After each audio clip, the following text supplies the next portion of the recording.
Hello, everybody. I'm Eric. I'm Alice. And welcome to a very special couple of episodes here with Tea Time with Kutcher Travels. As you can see, we are missing our teacups. Oh, no. But we are here.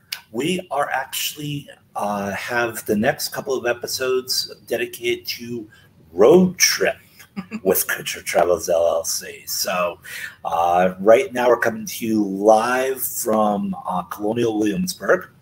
And yeah, we're staying outside of it at a, can't even remember the name of this. Club Wyndham Resort, a very nice resort. Governor something or other. Yeah, and a couple miles outside of Colonial Williamsburg and Jamestown, and some great history down here in Virginia. So let's get started by talking about the first picture, which is the start of our road trip. In this picture, you'll see the bottom right corner, all of us so happy to be getting on the road and in the vehicle going from Connecticut to part one, which is Williamsburg area. And then some of the fun things on the left-hand side that happened on the road trip. So as soon as we crossed over from New York, right out of New York City into New Jersey, very first thing we do is we get a very large nail in one of our tires. Yep. So thank goodness for AAA, though. FYI, if you do have AAA and you need AAA on either the Jersey Turnpike or Garden State Parkway or Pennsylvania Turnpike, they refer you to one of the New Jersey authorities or the Pennsylvania authorities to be able to come out and assist.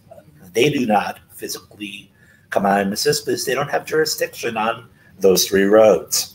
However, with that being said, the gentleman that came out, we were told to give him 30 minutes. He came out probably about 10. I think he was right around the corner from us. And not only was he able to, we figured he was just going to help us put the spare on, but instead he was able to patch our tire because it was just that one nail that was in there. He was able to patch it, fix it, pump it up with air, and put it right back on for us. So it was super fast, super easy. We were there maybe a half an hour total. Yeah, it was at a rest stop. It was very wonderful, the service that the guy gave, and gave him a nice tip for it. So that was a couple of hours into the journey. Then a little bit further into the journey, in that top left corner, you'll see the lovely looking cloud cover in driving through Maryland. And that darkish cloud turned into a very interesting lightning downpour. And the lightning struck the field literally maybe 20 feet to the right of us and left a very loud boom that not only scared the Jesus out of the five of us, it made our car jump as well. So definitely an interesting experience. Yeah. And but as you can see in the top right corner, we did finally see the sign for Williamsburg on that day one. That was a quite adventurous car ride. So. But it is what it is. Now, we did finally get down here, as he said, and one of the great things about this neck of the woods is if you happen to have any kids that, older elementary school kids, and that like 3rd, 4th, maybe 5th grade, that have started learning about Jamestown, Williamsburg, that neck of the woods, this is a great place to come and kind of have history come alive. Absolutely. And for those that homeschool like us, it's a great way to get that history bug started in those kids. So our first excursion yesterday was over to the Jamestown settlement. And for those that aren't aware, Jamestown was the first English colony settled in Virginia back in 1607. And in the Jamestown settlement, there's stuff to do inside on nice air conditioning. There's plenty to do outside. And one of these things outside is this large monument type thing that I guess you would say. And want to say just a few words about that? It was just when you step outside to start heading towards the outdoor exhibits, which is basically a reenactment of the fort, some of the buildings similar to what they would have been at that time, as well as going down to the little mini shipyard they have going there.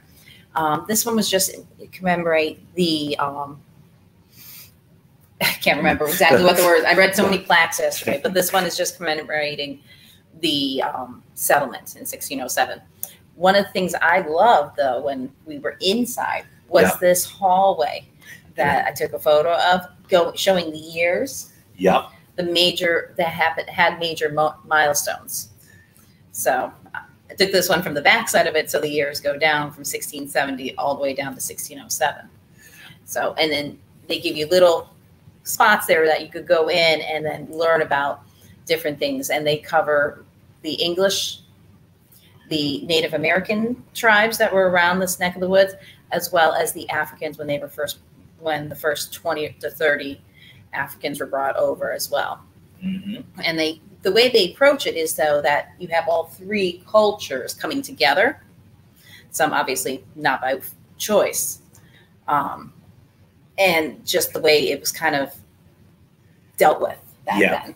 Yeah, and how those three cultures coming together really started the shaping of America and the way that things play out even today's age. One of the quotes that were on one of the walls in the indoor exhibit had about how at one point Virginia was America, because at that point it was only that settlement down there. So going along with some of the stuff in Jamestown settlement that you could see, the next slide or the next set of photos that we have up is excuse me, going to be about the I believe the Indians section in Jamestown, where it shows how much of an importance they had in Virginia when the English and African Americans came over. And these are some of the things in the Powhatan tribe that included, like, the canoes, that's one of the teepee type houses. The indigenous people, the way they didn't do teepees in this neck of the woods because of the climate, but they did houses which were amazingly cool when you stepped into it. And I mean cool as in temperature wise. If these are genuine rebuilds, the fact that what impressed me was the fact that when you stepped into it, how much cooler it was inside versus the English settlement area, as well as the outdoor temperature. So there was a drastic difference in temperature when you walked inside. It felt like it was a good 15 to 20 degrees cooler in the building. Yeah. So I was very impressed with that. Definitely. And then as you walked around outside, some of the other things that you came across were the forts, as well as they had a gentleman exhibiting musket shooting and making sure that everyone covered their ears correctly during when the firing went off, and that took place like every 30 minutes. Yeah. Well, I liked how he explained the musket, how the flint was lit, and then how when they pressed the trigger, it went back to light the gunpowder to shoot it. And then talking about how the large musket that he had might not have been the exact same one that they were walking around with, but at least the soldiers that were on duty would have used that one. But more people walking around would have had smaller versions of it. Yeah. So we go to the next set of photos. In that so the photo on the left side and the photo at the bottom right is two of those buildings in the English settlement forts that people lived in or worked in, depending on the building. And then the top right corner is a replica of one of the ships that... It was actually the main ship. Really? Yeah, it was a replica down to all the details that they had provided on manifests, etc. That was the larger of the ships that brought people over and supplies over. I think it was something with the Christine. I can't remember the name of it. I'm sorry. I forgot to look it up before we got on here. But for the size of it, it was very small. And when you think about the fact that that ship went from England all the way to Virginia in the time period, and the rooms and the bunks were so tiny, even the captain's quarters was extremely small. Yeah. And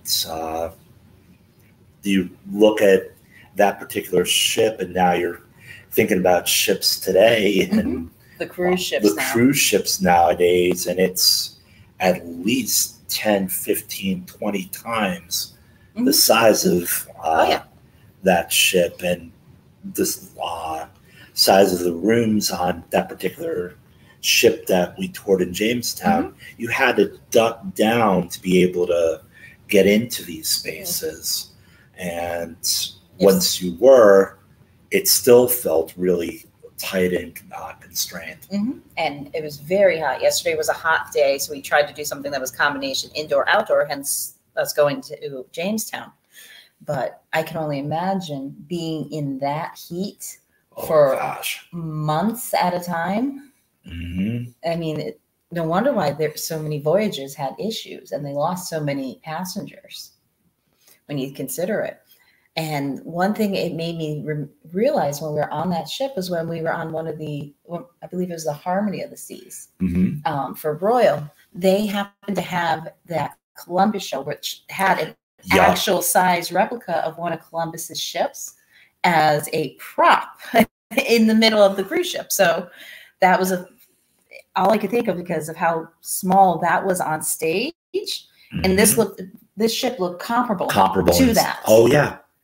So, I mean, just seeing how much it has changed in the, 400 years? 400 plus years since that ship had sailed the seas. Yeah. Definitely a lot of changes in ships.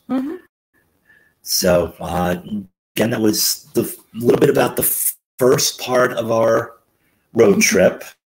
Our next segment is going to be focusing on our 10 days in the Orlando area. And then our final segment is going to be the road home. And that one is going to include Atlanta, Georgia, Nashville, Tennessee, stop in West Virginia, and then country roads home. So anybody, if you have any suggestions of anything that we should hit in those neck of the woods, by all means, let us know. I know people all over from Connecticut are all over the place and are from all over the place. So if you have any suggestions as to places you want us to maybe hit that, you went to Nashville and you love this certain place, hit us up. email us. Alice at Kutcher Travels, Eric Kutcher Travels, or visit our link tree. Link tr.ee/Kutcher Travels. And again, thank you so much for joining us this afternoon.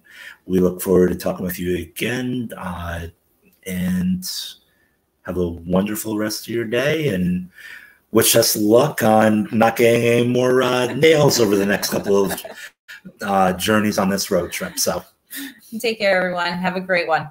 Bye-bye.